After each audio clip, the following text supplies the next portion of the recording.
Eh bien, salut à tous et bienvenue à ce nouveau rendez-vous de la géomatique. Je suis Steve et aujourd'hui nous allons poursuivre avec la seconde partie de notre module 17 qui porte sur la notion de signature spectrale. Précédemment, nous avons abordé l'intérêt de la signature spectrale et nous avions dit que le Soleil, qui est notre source lumineuse naturelle, émettait des rayonnements électromagnétiques en direction de la Terre, où ces derniers allaient entrer en interaction avec plusieurs cibles, et que ces cibles avaient une manière spécifique ou propre à chacune de réagir avec ce rayonnement électromagnétique. C'est la raison même pour laquelle sur une image satellite, on serait à même de pouvoir distinguer une panoplie de cibles, notamment là, en l'occurrence, on a un cours d'eau, on a l'étalement urbain, on a la végétation. Maintenant, on a également dit que de manière spécifique, que la signature spectrale était la manière dont chaque cible à la surface de la Terre interagissait avec le rayonnement électromagnétique émis par la source d'énergie. Et cela nous permettait de pouvoir reconstruire ce diagramme où on peut voir la reflectance en fonction de chaque longueur d'onde. On a par exemple la 5 cibles, et on voit comment est-ce que chaque cible se comporte en fonction de la longueur d'onde. C'est ce diagramme que nous allons voir dans le cadre de cette présentation. Nous allons voir comment construire ce diagramme.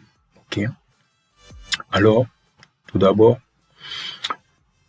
comment est-ce qu'on construit ce diagramme ou cette signature spectrale? On a reparti le principe de construction de ce diagramme en 5 parties, en 5 étapes, désolé. Tout d'abord, on définit les classes d'objets. Par la suite, on va exécuter un échantillonnage stratifié. Ensuite, on va extraire la réponse spectrale de chaque classe. Ensuite, on fera une analyse statistique très basique. Et enfin, on va construire le diagramme en question. Alors, commençons tout d'abord avec la première étape. Lorsque je parle ici de définir les classes d'objets, alors il s'agit ici de définir les différentes cibles dont on souhaiterait étudier la signature spectrale. Ici, dans le cadre de cette vidéo, nous allons nous focaliser sur quatre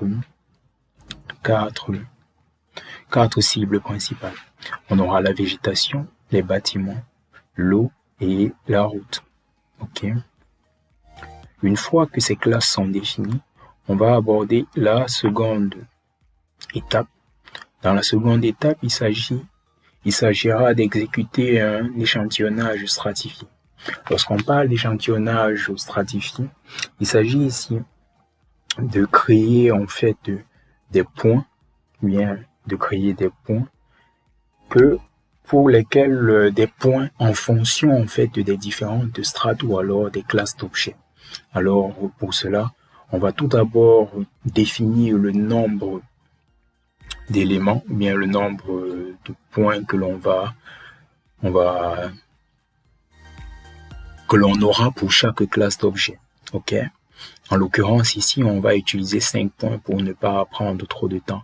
Mais en réalité, plus de points vous avez, mieux va se porter votre signature spectrale. Pour cela, on va alors créer un shapefile ou une couche ponctuelle où on va digitaliser en fait l'ensemble de ces points en fonction de chaque classe d'objet que nous aurons défini au préalable. Alors, pour cela, on va aller dans QGIS rapidement. La première étape serait de pouvoir importer une image. Vous pouvez utiliser n'importe laquelle, peu importe. Le plus important, c'est la méthode en fait. Donc là, en l'occurrence, moi j'ai une image spot qui a une très bonne résolution spatiale, notamment 6 mètres. La première des choses que je ferai, c'est faire rehausser en fait la qualité de mon image. Très bien. Donc là, vous pouvez voir que l'image est nettement plus claire. Maintenant, on va appliquer une composition fausse couleur. Ok. On aura là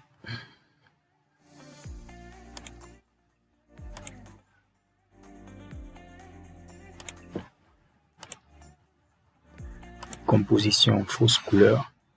Si vous n'avez aucune notion en matière de composition colorée, il sera important d'aller sur ma page YouTube et de rechercher la vidéo qui porte dessus. Je l'ai très bien expliqué précédemment. Une fois que vous avez fait cela, vous voyez que les différents éléments sont plus nets en fait. Les différentes classes d'objets sont plus nettes. Donc la seconde étape consiste à créer en fait un fichier ponctuel. Pour cela, vous allez dans le menu déroulant couche, vous allez à créer une couche et vous venez à créer une couche au fichier au format GeoPackage. Je préfère. Ah non, on va plutôt aller avec Shapefile, c'est mieux. Non. Allons-y avec GeoPackage, ça va nous faciliter la tâche avec le problème d'identifiant. Donc là, on va aller enregistrer cela ici. On va appeler ça échantillon. Notre couche ponctuelle, on l'appellera échantillon-8 SN pour signature spectrale.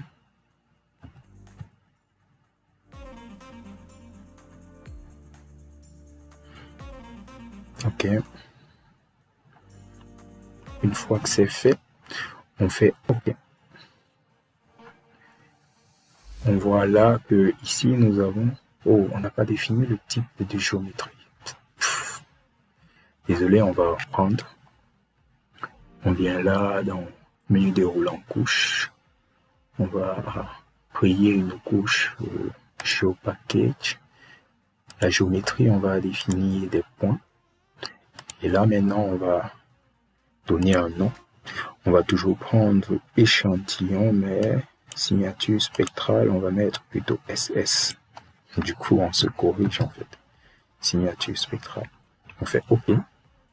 Et on s'assure ici que le système de coordonnées de référence soit le même que celui de l'image. Ici, moi, je travaille en UTM-32 Nord. Du coup, je vais m'arrimer à cela et je vais faire OK. Là, j'ai ma nouvelle couche ponctuelle que j'ai créée. Et là, je peux également aller dans la table attributaire et je vais vérifier que cette couche ne contient en fait aucune information. Alors, je vais premièrement l'éditer et je vais créer quelques champs. Ok. Pour cela, je vais dans la table attributaire. Je commence par créer un premier champ que je vais appeler code. Et je définis le type de données en entrée. Ce seront des textes entiers. Des nombres entiers, désolé. Et je fais OK. Par la suite, je définis un nouveau champ que je vais appeler nom. C'est le champ qui va définir le nom de chaque classe d'objet. Donc, ce sera un type, ce sera un texte et la longueur, ce sera 10 par exemple. On fait OK. Une fois que cela est fait, je peux réduire maintenant. La table attributaire est rentrée dans la fenêtre principale de QGIS. On va maintenant digitaliser l'ensemble de nos points en fonction de chaque classe d'objet. Pour cela, on vient ici. Ici, vous allez laisser traîner le curseur, vous verrez ajouter une entité ponctuelle, vous cliquez dessus et on va commencer par notre première classe d'objet. Ce sera la végétation. Pour cela, vous voyez, on vient ici. Ça, c'est de la végétation. Donc, je viens là, je prends le code pour la végétation, ce sera 1. Et le nom, ce sera végétation. Végétation. Je copie parce que j'aurai à le coller. On a dit on a 5 points par classe d'objet. Donc, je vais prendre de la végétation qui varie. Donc là, je prends également un point. Le code, ce sera 1. Le nom, ce sera végétation. Je viens également de ce côté de l'image. Je prends également ceci. Le code, ce sera toujours 1. Et le nom, végétation.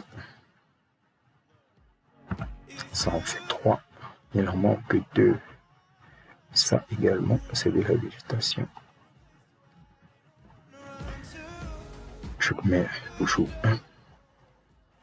Et le nom, végétation. Et enfin, je prends un dernier pour la route de ce côté.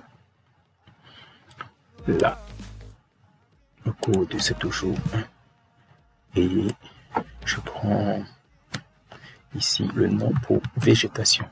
En fait, l'avantage de créer une couche ponctuelle au format GeoPackage, c'est que les ID, les identifiants sont générés de manière automatique, donc vous n'avez pas à revenir dessus à chaque fois. Ok? Mais par la suite, on sera quand même obligé de convertir encore en shapefile pour pouvoir extraire la table attributaire. Donc, vous faites OK. Si c'est fait, vous pouvez rentrer dans la table attributaire et vous allez voir qu'on a effectivement là généré en fait 5 quantités ponctuelles de code 1 et de nom végétation. Donc, vous pouvez faire un enregistrement partiel et on va procéder à la suite. Maintenant, on va poursuivre avec la deuxième classe d'entité. Ce sera les bâtiments. Donc là, ici, on a un étalement urbain, donc c'est assez facile. Vous zoomez assez proche pour être sûr. Le code ici, ce sera 2 et le nom, ce sera bâtiment. Je vais copier pour le coller à chaque fois. Je fais OK. Là également, on a du bâtiment. Le code, ce sera toujours 2. Le nom, toujours bâtiment. Troisième point. On vient ici. Là. Code 2. Non, bâtiment. Fait OK. Quatrième point. Code 2. Non, bâtiment. OK. Cinquième point. On vient là. Ça également, c'est des bâtiments beaucoup plus petits. Le code, ce sera 2 et le nom, ce sera bâtiment. J'espère que l'on a terminé, mais on peut vérifier. Ça nous fera, oui, effectivement. On a cela qui est bien rentré. On peut enregistrer de manière partielle. Et là, on replace en fonction de l'ordre. Vous voyez que là, on a 10 entrées reparties en deux groupes, en deux classes d'objets différents, le bâtiment et la végétation. On poursuit avec notre échantillonnage stratifié. Cette fois-ci, on va aller avec l'eau. Là, on a un cours d'eau. Okay. Là, on va mettre le code 3 et le nom ici, ce sera eau. Je copie pour avoir le coller par la suite. Premier point. On va chercher le deuxième point. Vous voyez ça, c'est toujours l'eau là, mais c'est l'eau avec en fait des matières en suspension. Donc on va prendre cela également. On va prendre le code 3 et on vient coller le nom. Cherche encore de l'eau. Là également, c'est de l'eau avec des matières en suspension. Donc je prends également cela. Il faudrait prendre toutes les réflectances de l'eau. Tous les types en fait. Code 3. Par la suite, on vient également prendre le centre là. Je ne sais pas exactement combien d'échantillons nous sommes déjà, mais on peut vérifier. Dans la table attributaire, ça nous fera, il en manque un, on en a déjà 3. Bon, on va pour le dernier. On vient là. Code 3. Et on vient là, on met. Et enfin, on vient maintenant pour le dernier type de classe d'objets.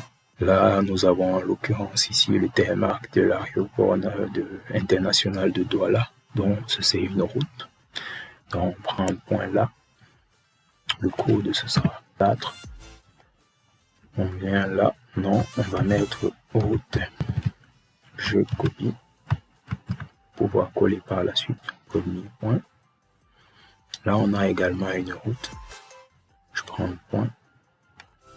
Code 4.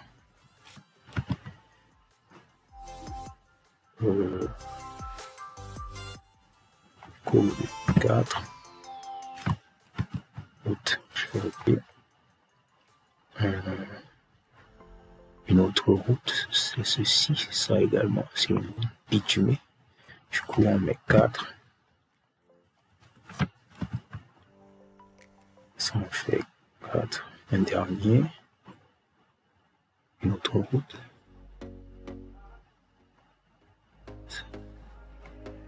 On va toujours sur le thème. On met là 4. Combien de points sommes-nous? Nous sommes à 5, c'est bon. Donc, on peut enregistrer. Et on arrête l'édition. On va classer par ordre. Vous voyez que là, on a 20 entrées. OK. Et on a fait un échantillonnage stratifié, ce qui signifie avec 5 échantillons par classe d'objets distinctes. Donc là, vous avez 5